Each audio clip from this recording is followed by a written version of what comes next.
নমস্কার বন্ধুরা, Banglish math YouTube চ্যানেলের আরেকটি ভিডিওতে তোমাদের সবাইকে স্বাগত জানাই। বন্ধুরা, তোমরা জানো যে পিকে সরকারের ট্রান্সলেশন যে এক্সারসাইজ পার্টটা রয়েছে সেগুলো আমরা একটা তোমাদের সামনে সমাধান দেওয়ার চেষ্টা করছি। তো আজকে 26 নম্বর যে অনুবাদটা রয়েছে সেটা নিয়ে আজকে আলোচনা করব। প্রথমে আমরা পুরো প্যাসেজটা ভালো করে পড়ব এবং তারপরে প্রত্যেকটা লাইন ধরে ধরে তোমাদের দেখিয়ে দেবো কী করে তোমরা নিজেরাও এটা খুব সহজেই করতে পারবে। কেমন? তাহলে চলো প্রথমে পড়ে নিই।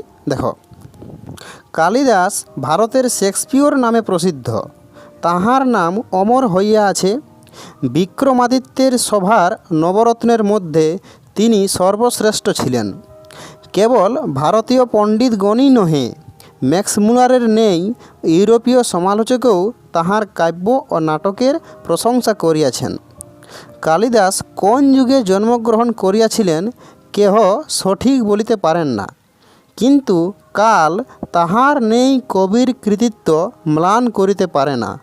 বহু শতাব্দী হইল কালিদাসের মৃত্যু হইয়াছে, কিন্তু তাহার উজ্জ্বল কৃতিত্ব আজও অক্ষয় রহিয়াছে। তাহার কাব্য ও নাটক সংস্কৃত সাহিত্যের অমূল্য সম্পদ। ওকে, তাহলে পেসেজটা মোটামুটি ঠিকই রয়েছে, কিন্তু বেশ কতকগুলো বাংলা টার্ম রয়েছে যেগুলোর আমাদের মানে জানতে হবে। এই যে ম্লান, তারপরে কৃতিত্ব, এই যে উজ্জ্বল কৃতিত্ব। এরপরে লাইন বাই লাইন অনুবাদটা দেখি। দেখো, প্রথম লাইনে কি আছে? কালিদাস ভারতের শেক্সপিয়র নামে প্রসিদ্ধ। এর প্রসিদ্ধ মানে কি? প্রসিদ্ধ মানে বিখ্যাত করতে পারি, অর্থাৎ ফেমাস ওয়ার্ডটা ইউজ করতে পারি। ফেমাসলি কল্ড বা নন এজ হতে পারে। নন এজ মানে কি? সুপরিচিত।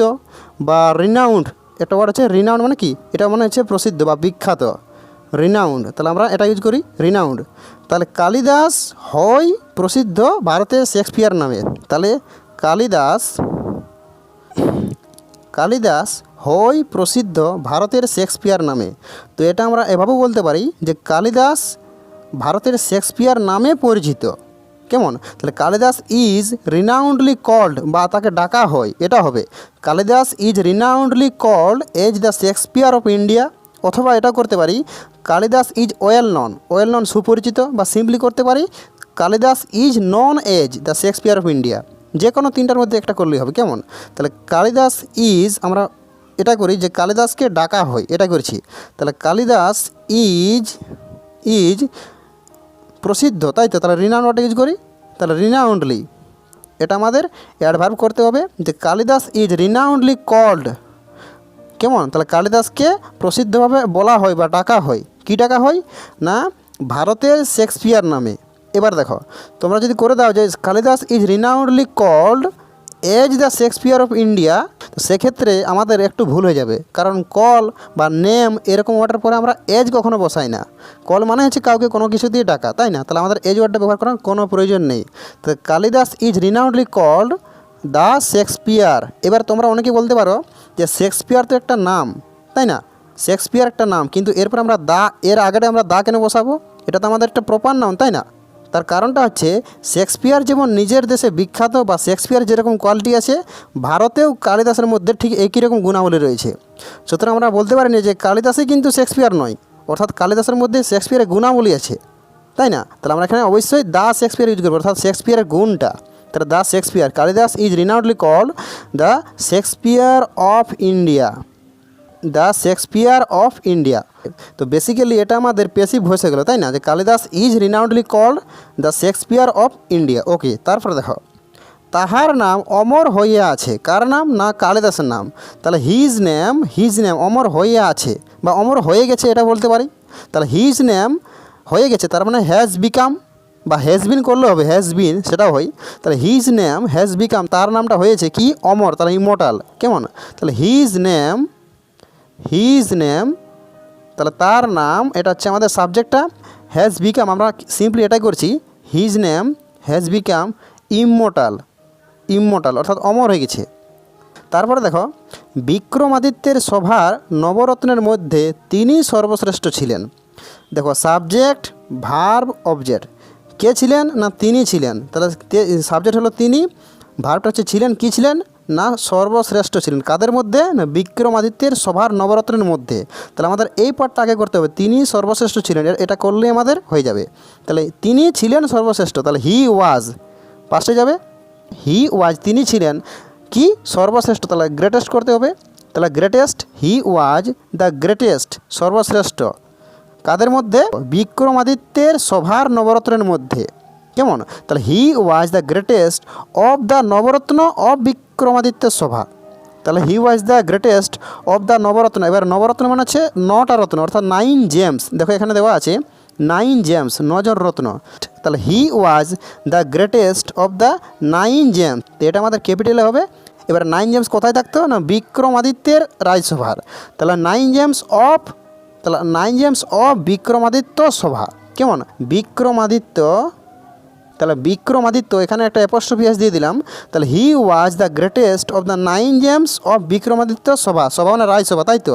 তাহলে আমরা কোর্ট ওয়ার্ডটা ইউজ করতে পারি। কোর্ট মানে হচ্ছে রাজসভা। পরেরটা দেখো, কেবল ভারতীয় পণ্ডিতগণই নহে, ম্যাক্স মুলারের নেই ইউরোপীয় সমালোচকেও তাহার কাব্য ও নাটকের প্রশংসা করিয়াছিলেন।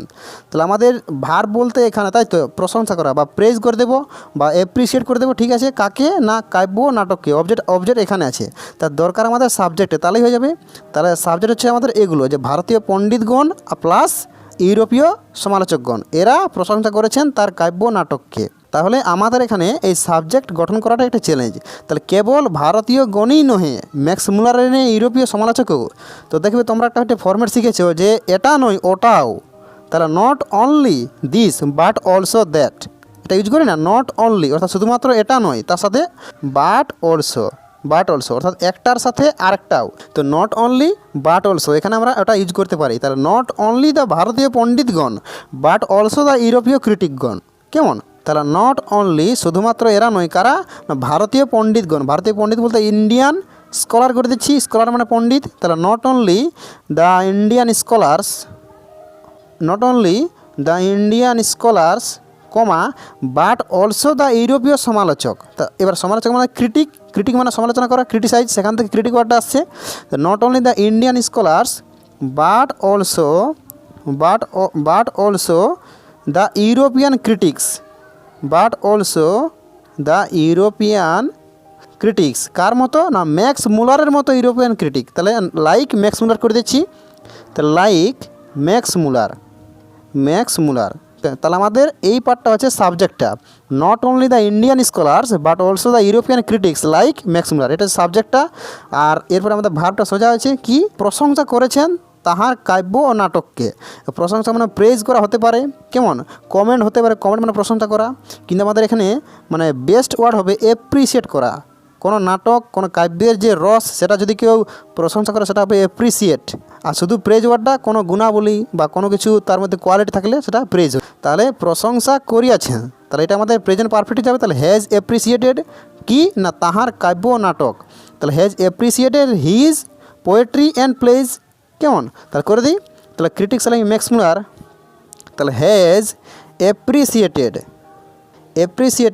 কার? না হিজ, তার কবিতাকে। তাহলে হিজ পোয়েট্রি অ্যান্ড প্লেজ আর নাটকগুলোকে, তাহলে অ্যান্ড প্লেজ আর নাটকগুলোকে।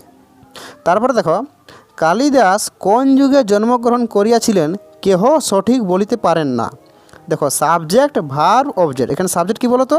না কেহ বলিতে পারেন না, কেহ নোবডি, যে সাবজেক্টটা, বলিতে পারা হচ্ছে আমাদের ভার্বটা। কি বলতে পারেন না? না কালিদাস কোন যুগে জন্মগ্রহণ করিয়েছিলেন, এই গোটা পার্টটা আমাদের অবজেক্টের মতন কাজ করছে। তাহলে এখানে আমাদের সাবজেক্ট ভার্বটা আগে লিখে নিই, যে নোবডি সঠিক বলিতে পারেন না। সঠিক বলতে মানে শিওরলি, তাই না? তাহলে কেউ শিওরলি বলতে পারে না, তাহলে এটা আমাদের প্রেজেন্ট টেন্সে করতে হবে, বলতে পারেন না। তাহলে nobody can say with certainty, তাহলে নোবডি ক্যান সে বলতে পারে না ফর শিওর বা উইথ সার্টেনটি করে দিচ্ছি, অর্থাৎ নিশ্চয়তার সাথে। উইথ সার্টেনটি, কেউ নিশ্চয়তার সাথে বলতে পারে না। কি বলতে পারেন না? না কালিদাস কোন যুগে জন্মগ্রহণ করিয়াছিলেন। তাহলে কোন যুগে? তাহলে ইন হুইচ এজ, কোন যুগে, তাই তো? ইন হুইচ এরা করতে পারি বা এজ করলে হবে। ইন হুইচ এরা কালিদাস ওয়াজ বর্ন, কালিদাস জন্মগ্রহণ করেছিলেন। কালিদাস ওয়াজ বর্ন পেসিভে হবে, কেমন? তাহলে nobody can say with certainty in which এরা কোন সময়ে কালিদাস ওয়াজ বর্ন। বা এত কিছু না করে তোমরা এটা করতে পারতে, যে nobody can say with certainty where he was born, কোথায় বা কখন, কখন হবে হোয়েন, তাহলে হোয়েন হি ওয়াজ বর্ন, সেটা করলেই হতো। তারপরে দেখো, কিন্তু কাল তাহার নেই কবির কৃতিত্ব ম্লান করিতে পারে না। কাল বলতে এখানে কিন্তু টুমোরো বা ইয়েস্টারডে নয়, এখানে কাল বলতে বোঝাচ্ছে সময়কে, অর্থাৎ সময় তার কৃতিত্বকে, তার অ্যাচিভমেন্টকে, তার যে বিভিন্ন লেখনীতে বা তার যে বিভিন্ন রাইটিং রয়েছে সেগুলোতে তার কৃতিত্বকে কাল কখনো ম্লান করিতে পারে না। তো ম্লান করা মানে কি কোনো কিছু ফেড হয়ে যাওয়া বা আবছা হয়ে যাওয়া, কেমন? তাহলে ওই যে ফেড ওয়ার্ডটা ইউজ করতে পারি। ফেড মানে কি কোনো কিছু ম্লান হয়ে যাওয়া, ধীরে ধীরে আবছা হয়ে যাওয়া। বা আরেকটা ওয়ার্ড আছে ডিম, ডিআইএম, ডিম মানে হচ্ছে আবছা হয়ে যাওয়া। তো দুটোর মধ্যে একটা ইউজ করলেই হবে। তাহলে কী দাঁড়ালো? তাহলে ম্লান করা মানে হচ্ছে ফেড, আর কৃতিত্ব মানে কি তোমরা জানো অবশ্য, অ্যাচিভমেন্ট, কেমন? অ্যাচিভমেন্ট মানে হচ্ছে কৃতিত্ব। তাহলে আবার কিন্তু আমাদের এই ফরম্যাটটা সাবজেক্ট ভার্ব অবজেক্ট। তাহলে কাল হচ্ছে সাবজেক্টটা, তাহলে কাল পারেন না, কাল ম্লান করতে পারেন না, ভার পেয়ে গেলাম, ম্লান করতে পারেন না। এবার অবজেক্টটা কি না, কবির কৃতিত্বটা। তাহলে বাট কিন্তু টাইম, তাহলে সময়, ম্লান করা মানে কি বললাম, ফেড অথবা ডিম। তাহলে পারে না অর্থাৎ ক্যান নট ওয়ার্ড ইউজ করতে হবে। তাহলে can not time, can not ডিম বা ক্যান নট ফেড, ফেড ওয়ার্ডটা ইউজ করলে হবে। তাহলে এরপরে আমাদের অবজেক্টটা দিতে হবে যে তাহার নেই কবির কৃতিত্বকে ম্লান করতে পারে না। তাহলে কবির কৃতিত্ব, the achievement of a poet, the achievement of a poet like him, তার মতো, তার মতো, তাই তো? তাহলে but time can not dim or fade the achievements, the achievements of a poet, একজন কবির তার মতো, তারা লাইক হিম। এরপরে দেখো, বহু শতাব্দী হইল কালিদাসের মৃত্যু হইয়াছে, কিন্তু তাহার উজ্জ্বল কৃতিত্ব আজও অক্ষয় রহিয়াছে। বহু শতাব্দী হইল, তো দেখো এটা তোমরা এভাবে করতে পারো যে it has been many centuries, বহু শতাব্দী হইল কালিদাসের মৃত্যু হইয়াছে, কেমন? তো এটা আমরা ঘুরিয়ে বলতে পারি যে কালিদাসের মৃত্যুর থেকে অনেক শতাব্দ পার হয়ে গেছে।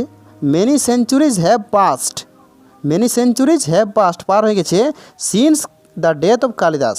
তাহলে ওটাই করি যে অনেক শতাব্দী পার হয়ে গেছে, কেমন? তাহলে মেনি সেঞ্চুরিজ হ্যাভ পাস্ট, অনেক শতাব্দী পার হয়ে গেছে since the death of Kalidas, since the death of Kalidas, কিন্তু তাহার উজ্জ্বল কৃতিত্ব আজও অক্ষয় রহিয়াছে।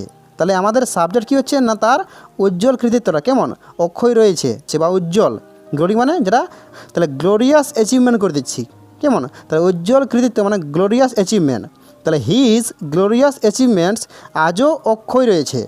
তাহলে আমরা এটা এভাবে করতে পারি যে his glorious achievement still shines bright, still মানে এখনও জ্বল করছে। তাহলে হিজ গ্লোরিয়াস অ্যাচিভমেন্ট, তার উজ্জ্বল কৃতিত্ব, হিজ গ্লোরিয়াস অ্যাচিভমেন্ট স্টিল এখনও জ্বল করে, স্টিল শাইনস ব্রাইট। এখানে ব্রাইট বা ব্রাইটলি যেটা করবে, কারণ দুটো হচ্ছে অ্যাডভার্ব, তাহলে স্টিল শাইনস ব্রাইট। ওকে, ঠিক আছে। তাহার কাব্য ও নাটক সংস্কৃত সাহিত্যের অমূল্য সম্পদ, এটাও সেই সাবজেক্ট ভার্ব অবজেক্ট। কোন জিনিসটা অমূল্য সম্পদ না, তার কাব্য নাটক। তাহলে হিজ পোয়েট্রি অ্যান্ড প্লেজ হয় অমূল্য সম্পদ সংস্কৃত সাহিত্যের, তাহলে আর করতে হবে। তাহলে his poetry and plays are invaluable treasure বা priceless treasure of Sanskrit literature, কেমন? তাহলে ওটাই করি যে তাহার কাব্য ও নাটক, তাহলে হিজ পোয়েট্রি অর্থাৎ তার কাব্য, হিজ পোয়েট্রি অ্যান্ড প্লেজ, আর এগুলো কি না, এগুলো হচ্ছে অমূল্য সম্পদ। তাহলে আমরা করবো ইনভ্যালুয়েবল, যেটার মূল্য মাপা যায় না, অর্থাৎ অমূল্য। তাহলে his poetry and plays are invaluable treasure, treasure মানে হচ্ছে সম্পদ, কেমন? ইনভ্যালুয়েবল ট্রেজার, অমূল্য সম্পদ, কিসের না, সংস্কৃত সাহিত্যের। তাহলে অফ সংস্কৃত লিটারেচার, তাহলে অফ সংস্কৃত লিটারেচার, সংস্কৃত সাহিত্যের অমূল্য সম্পদ। তাহলে এই ছিল আমাদের ট্রান্সলেশনটা, আশা করি ভালো লেগেছে। চলো একবার পুরোটা পড়ে নিই। দেখো, Kalidas is renownedly called the Shakespeare of India. His name has become immortal. He was the greatest of the 9 James of Vikramaditya's court. Not only the Indian scholars but also the European critics like Max Muller has appreciated, এখানে has হবে না, এটা আমাদের have করতে হবে, have appreciated his poetry and plays. Okay. Nobody can say with certainty in which era Kalidas was born, but time cannot dim or fade the achievements of a poet like him. Many centuries have passed since the death of Kalidas. His glorious achievement still shines bright. His poetry and plays are invaluable treasures of Sanskrit literature. ওকে, তাহলে এই ছিল ভিডিওটা। কেমন লাগলো নিশ্চয়ই জানাবে।